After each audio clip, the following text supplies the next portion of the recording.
मैं बताने जा रहा हूँ आज कि तप क्या है, भगवान कैसे मिलते हैं, भगवान को कैसे प्राप्ति की जाती है।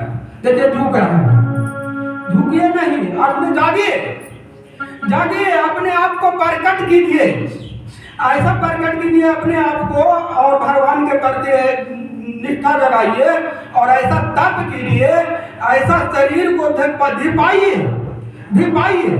और लोग जानते हैं आप लोग कि ऋषि लोग, संत महात्मा लोग क्या करते थे, अग्नि का परिरक्षी करते थे। ये चौपटी अग्नि जला करके और उसका अग्नि का है जो शरीर को धिपाते थे, उसी तरह से जलसैन करते थे, जो कि जल में, ठंडे के दिन में जल में बैठ करके और भगवान का तपस्या नाम लेते थे। तो उसे क्या होते थे, भगवान प्रकट होते थे, भगवान मिलते थे और उनमें आप में ऐसा एक शक्ति आ जाता था उस समय, आज भी आ जाता। आपको जब उस तरह से तपाइएगा, उस तरह से जलसैन कीजिएगा, अग्नि में अपने शरीर को तपाइएगा, भगवान के आराधना में तप कीजिएगा अपने शरीर को, तो उस समय जो है आप में ऐसा एक शक्ति, अद्भुत शक्ति है मनुष्य में कि आप में वो भगवान खुद निवास करेंगे, आप में भगवान खुद निवास करेंगे। जो बोलिएगा, जो कहिएगा, जो चाहिएगा वो खुद आप होगा, मैंने खुद आप भगवान बन जाइएगा। तो फिर झुक क्यों रहे हैं, तपाइए, ये धूप नहीं है, ये गर्मी नहीं है, ये भगवान का दिया हुआ एक अनमोल आशीर्वाद है। इसके इस धूप के बिना हम लोग जीवित भी नहीं रह सकते हैं, एक क्षण के लिए भी नहीं। इस धूप के बिना अन्न पैदा नहीं हो सकता। अगर जो अग्नि तप रहा है धरती पे, क्या है, ये सोना बन रहा है। जितना तपेगा उतना ही किसान को पैदा ज्यादा होगा, इससे किसान को क्या मिलेगा, लाभ मिलेगा, लाभ ही लाभ मिलेगा और उस पैदा से सारा संसार भोजन करेंगे।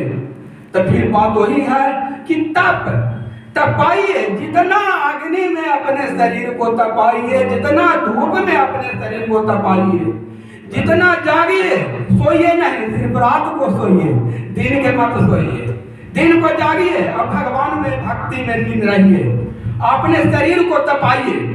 जितना तपाइएगा उतना ही भगवान प्रभावित होंगे। चाहे किसी भी चीज हो, समुद्र अगर तपेगा नहीं, समुद्र में गर्मी अगर पड़ेगा नहीं, तो समुद्र बादल बनाएगा ही नहीं, और जब बादल समुद्र बनाएगा नहीं तो वर्षा होगा ही नहीं। इसलिए तपना बहुत जरूरी है। जब इस जगत तपने से चल रहा है, इस संसार तपने से चल रहा है, कि बिना तपने से धरती भी न तपेगा, बिना है जो वर्षा से, वर्षा जब ये बनेगा, बादल तब ये बनेगा जब तपेगा। तो ये पूरा संसार चल रहा है इससे। तो हम लोग ये अनुभव करने का चीज है कि भगवान ने जो प्राकृतिक बनाए हैं, ये क्या है, तप है। और तप पहले भी लोग और हम लोग का भी भगवान को अगर प्राप्त करना चाहते हैं तो हम लोग को नाम जपना होगा और तप करना होगा। तप करने से भगवान आपके अंदर निवास करेंगे। बिना तप के कुछ भी संभव न है।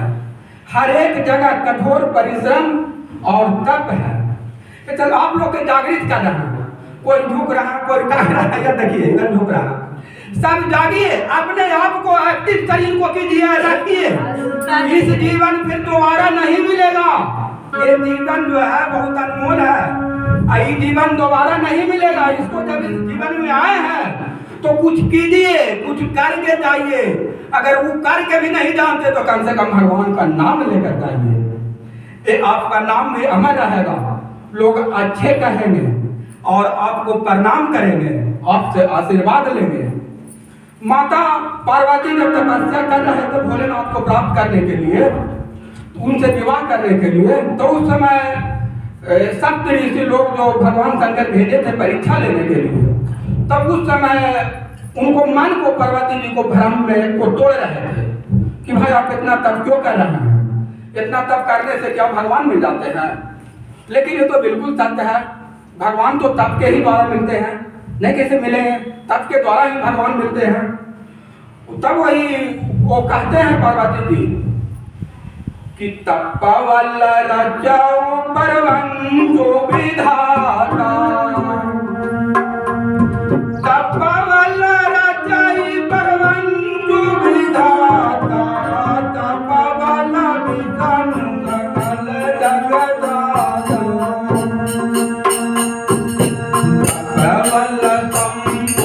करहि संहारा, तब बल से सुधरहि नहीं भारा।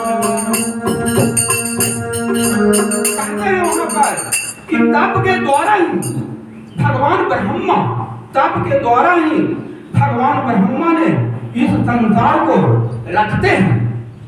इस संसार को तप के द्वारा ही ब्रह्मा ने रचते हैं और तप के द्वारा ही, तप बल के द्वारा ही विष्णु भगवान ने इस जगत को पालन करते हैं और तप के द्वारा ही शंकर भोलेनाथ ही इस दुनिया को संहार करते हैं। वो तप के द्वारा ही उनको शक्ति आता है और तप बल के द्वारा ही शेषनाग जो कि धरती का भार धारण करते हैं, वो तप के द्वारा ही करते हैं। तो भगवान जो है वो तप के द्वारा ही इस संसार को चला रहे हैं। तो हम लोग तप से कैसे विमुख होइएगा? हम लोग के भी तो तप करना ही पड़ेगा। भगवान तो पहले त्रेता युग द्वापर में जो है हजार वर्ष तप करना पड़ता था। हम लोग के एक पैर पर खड़ा रह करके तप करते थे, ऋषि मुनि महात्मा लोग, संत लोग। लेकिन हम लोग जो है इस कलयुग में जो जन्म लिए हैं, एक चीज ख्याल रखिए कि जिस युग में हम जन्म लिए हैं यही हमारे लिए बड़ा है। हाँ, हमारे आगे कितना कर्म क्षेत्र पड़ा है, हमारे आगे बहुत कर्म क्षेत्र पड़ा है। ये कभी मत सोचिए कि अब तो काम हो गया, रोड बन गया, गली बन गया, ये हो गया, वो हो गया, नीतीश बाबू मुख्यमंत्री सब कुछ कर रहे, लेकिन काम नहीं हुआ। काम हुआ है लेकिन अभी बहुत सा ऐसा काम है जो कि सिर्फ मुख्यमंत्री नीतीश कुमार नहीं करेंगे बल्कि आपको करना पड़ेगा। तो जिस युग में हम जन्म लिए हैं वही हमारे लिए बड़ा है और इस युग बहुत बड़ा है कलयुग। इस कलयुग में जो है मात्र क्षणिक भगवान का नाम लेने से और भगवान प्रकट हो जाते हैं, आप में भगवान समाहित हो जाते हैं।